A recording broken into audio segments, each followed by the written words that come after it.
বলছেন জীবের বিপরীত রুচিকে পরিবর্তন করানো, মায়া দ্বারা ভোগে লিপ্ত এই যে মনোভাবটাকে ভগবানের সেবায় নিয়োগ করাটাই হচ্ছে গৌড়ীয় মঠের অ্যাকচুয়াল প্রচার, বস্তুত প্রচার। প্রচার মানে এই না কিছু লোককে জড়ো করলাম, তিলক লাগালো, ধেই ধেই করে নাচলো, প্রচার হয়ে গেল, এটা নয়। তারপর যা ইচ্ছা তাই করলাম, যাকে ইচ্ছা তাই বললাম, আমার মতো আমি চললাম, এটা হবে না। সর্বক্ষণ লক্ষ্য রাখতে হবে কি আমার দ্বারা কতটা ভগবানের সুখ হলো, সেই সেই জিনিসটা প্রত্যেক দিন ভাবতে হবে, মাপতে হবে, চলতে হবে, বাড়াতে হবে। এক সময় যখন এই ধরনের প্রচার চলছে, এক সময় এক ভক্ত, এক সাধারণ লোক ছিল প্রভুপাদকে বলছিলেন, প্রভুপাদ আপনি যে আপনার প্রচার কার্য যেভাবে চলছে, প্রচারের কার্য যে অগ্রগতি হচ্ছে, এতে তো মনে হয় যে প্রত্যেকটা গ্রামে গ্রামে একটা গৌড়ীয় মঠ হয়ে যাবে। কিন্তু ছিল প্রভুপাদ বলে, সে কি মশাই, এ তো আমাকে আমার চিন্তাধারাকে ছোট করে দিলেন আপনি। প্রত্যেকটা গ্রামে গ্রামে গৌড়ীয় মঠ, প্রভুপাদ বলতে এটা হলো না।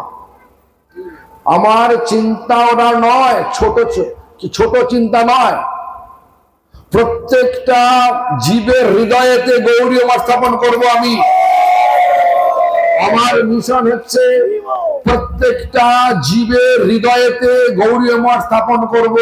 মানে প্রত্যেকটা জীব গৌড়ীয় মঠের সিদ্ধান্তে উপনীত হয়ে গৌড়ীয় মঠের বিচারে জীবনকে চালিত করে জীবন্ত গৌড়ীয় মঠ তৈরি হবে, চলন্ত জীবন্ত গৌড়ীয় মঠ। যে মঠ জগৎকে শিক্ষা দেবে, হে জীব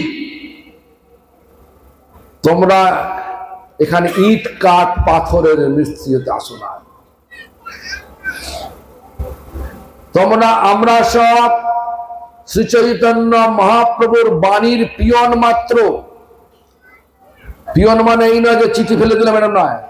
আমাদের জীবনে প্রত্যেকটি পদবিক্ষেপে আচরণ থাকবে চৈতন্য মহাপ্রভুকে সন্তুষ্ট করা। আহারে বিহারে চলনে বলনে সর্বক্ষণ, ক্রিয়াকর্মে সর্বক্ষণ থাকবে মহাপ্রভুর মিশনের আদর্শ।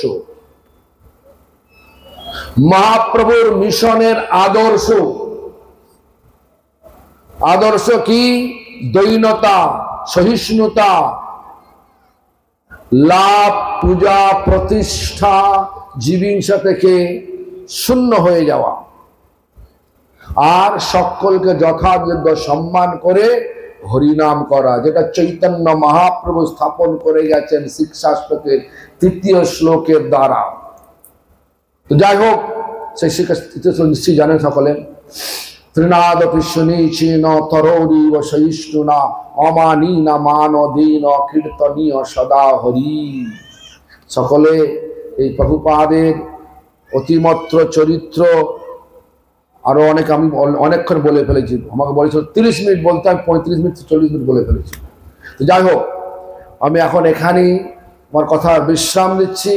আমার অনুরোধ, আপনারা প্রভুপাদের জীবনী যেখানে প্রকাশ করেছেন শ্রীল প্রভুপাদ ও তার দিব্য পার্ষদ, এই গ্রন্থটা নাকি এখানে আছে।